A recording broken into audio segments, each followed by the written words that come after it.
આ જો અહીં બગલો ફસાઈ ગયો, એના પગમાં દોરી ફસાઈ ગઈ તળાવમાં. છેક ત્યાં હતું આ ઝાડોની વચ્ચે, ત્યાંથી એને કાઢીને લાવ્યા છે. હવે એની દોરી કાઢી હશે. આ રેસ્ક્યુ ઓપરેશન અમારા ચાવાળા ભાઈ કરે છે. એમનું નામ રમેશભાઈ. જ્યારથી દેખાયો ત્યારથી એમની આત્મામાં કચું પચું થતો હતો અને વાગ્યું બી છે, એટલે એ ભાઈ એમનો રેસ્ક્યુ કર્યું છે. અત્યારે જો એમની અંદર દોરીઓ ફસાયેલી છે.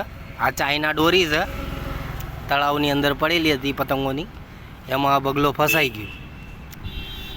હવે એની દોરીઓ કાઢીને એને આપણે આઝાદ કરવાનું છે, બહાર લઈ લેવું પડશે. અને આ ઝાડીઓમાં એ ફસાયેલો હતો, ત્યાંથી એને કાઢીને લાવ્યા છે જુગાડ કરીને.